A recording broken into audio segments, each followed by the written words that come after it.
Denis, bonjour, comment allez-vous?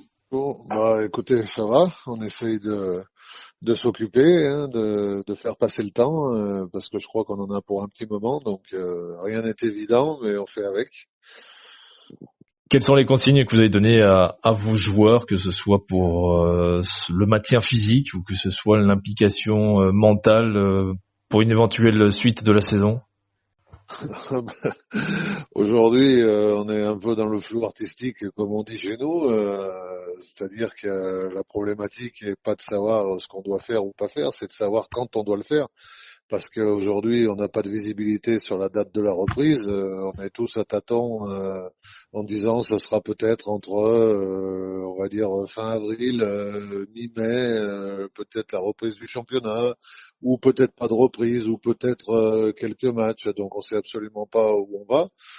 Donc aujourd'hui, on va dire qu'on a demandé aux joueurs de rattaquer la semaine prochaine avec des footings et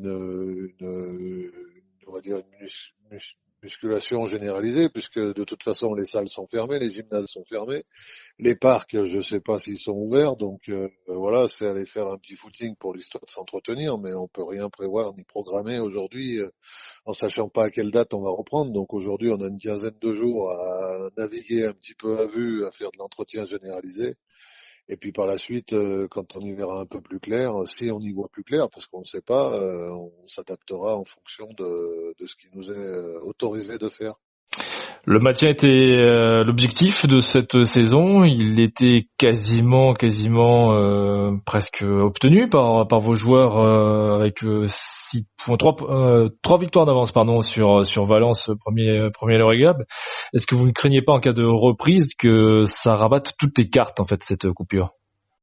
Non, je pense pas. Je pense que effectivement, il y aura une nouvelle donne qui sera mise, on va dire, sur le marché par rapport à ceux qui auront pu se préparer un peu mieux que les autres. Mais bon, la visibilité aujourd'hui, elle est claire et nette. Il y a des équipes qui ont un gros effectif et un gros budget qui se sont détachées et qui mènent la danse. Et ensuite, pour la relégation, on a 3 journées sur 8 ou 9 journées à jouer suivant les équipes. Voilà, il nous faut gagner 2 matchs, on le sait. On n'a pas joué Besançon, on n'a pas joué Nice, on n'a pas joué Valence. Voilà, même si on doit aller chez eux, on n'est pas plus inquiet que ça. Et aujourd'hui, en faisant un gros coup à la maison, ce qui n'est pas non plus une vision utopique, on peut dire qu'on est quasiment maintenu. Après, c'est vrai qu'au niveau comptable, on ne l'est pas, mais on n'est pas plus inquiet que ça aujourd'hui. Vous annonciez l'objectif maintien, j'en parlais juste avant. Vous êtes dans les clous aujourd'hui comptablement, que ce soit sur ce que vous souhaitiez construire dans cette première saison avec les SAB. Je dirais qu'il nous manque 2 points aujourd'hui par rapport aux objectifs fixés. Quand on avait dit grosso modo 10 à la mi-saison, on était à 11. Aujourd'hui, encore une fois, ça veut rien dire le classement parce qu'on a joué tous les gros du championnat au mi-saison. On a déjà joué Nancy qui est troisième, on a joué Limoges qui est deuxième, il nous reste Cesson. Voilà, ensuite on va recevoir Ponto Combo, on va recevoir Massy, on va recevoir Cherbourg, donc on a des chances de gagner ces matchs-là, ils sont à notre portée. Donc voilà, le championnat peut vite s'inverser avec 2 ou 3 victoires supplémentaires et finir là où j'avais fixé l'objectif, c'est-à-dire entre 10 et 12. On sait que habituellement, dans un contexte normal, une saison se prépare vers une saison prochaine se prépare vers le mois de février, mars. En tout cas, on entame les démarches. Où étiez-vous dans les discussions avec le club et dans vos projections sur la saison prochaine? Les démarches aujourd'hui, elles ont un peu pris du plomb dans l'aile parce que on avait pris des contacts avec des joueurs pour commencer à préparer la saison prochaine. Aujourd'hui, rien n'a été validé à l'heure actuelle. La problématique est qu'aujourd'hui, on ne sait pas où on va aller l'année prochaine. C'est-à-dire qu'on a un budget prévisionnel qui était en fonction de cette année en tablant sur une amélioration, bien évidemment, pour renforcer l'effectif. Mais aujourd'hui, que vont devenir nos entreprises françaises? Vont-elles toujours soutenir le sport? N'auront-elles pas d'autres priorités? Voilà, la question qu'il faut qu'on se pose, c'est pas aller s'enflammer dans un recrutement démentiel et pas de pouvoir le tenir au niveau des finances l'année prochaine. Donc il va y avoir une réflexion aussi à faire d'ici 2, 3 semaines, de savoir où c'est qu'on va. Est-ce qu'on est prudent et on s'enflamme pas et on prend pas de risques et tant pis si on a une équipe un peu plus faible, que de prendre vraiment des risques et de pas pouvoir payer les joueurs et se retrouver en dépôt de bilan à la mi-saison, quoi. Voilà.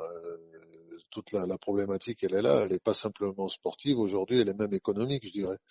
Et quand on voit les restrictions de budget des collectivités, quand on voit aujourd'hui le problème des entreprises qui vont apparaître, on va dire dès le mois de septembre, quand cette maladie ce virus sera sorti d'affaires, il va avoir aussi la problématique de dire voilà, les entreprises, elles étaient partenaires, est-ce qu'elles le sont toujours, en sachant qu'il va falloir privilégier les emplois plutôt que privilégier le sponsoring. Donc c'est une redistribution aussi des cartes qui va avoir lieu de ce côté-là.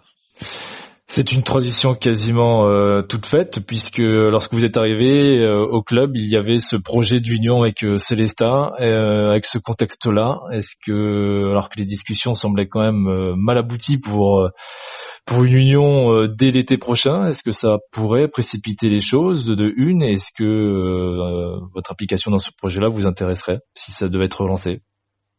Moi, je pense pas que ça puisse se faire, puisqu'aujourd'hui tout est à l'arrêt et que de toute façon, les discussions, vu qu'elles n'étaient pas engagées du fait des élections, avaient déjà du plomb dans l'aile. Aujourd'hui, elle en aura encore plus parce que personne va se mettre autour d'une table pour discuter. Donc, avec cette histoire de coronavirus et qu'on ne sait pas quand il va se terminer. Imaginez qu'il se termine mi-mai ou fin mai et qu'à ce moment-là, on se dise il faut faire une fusion 15 jours, 3 semaines. C'est totalement impossible. Très bien. Bon, en tout cas, on va vous souhaiter une bonne coupure, une bonne période de confinement, si on peut Ouais, dire ça comme ça. ça, c'est ça. Bah, à part moi, à part faire des analyses et des études pour préparer la fin du championnat si elle a lieu, je vois pas bien ce que je peux faire. Donc, le temps va être sûrement très long, mais on n'a pas le choix. Donc, il faut faire preuve de civisme, encore une fois, et rester chez soi pour éviter de propager le virus et puis qu'on puisse en finir avec cette histoire et reprendre tous autant qu'on est notre activité journalière. Effectivement. Merci Denis. Merci, au revoir. Au revoir.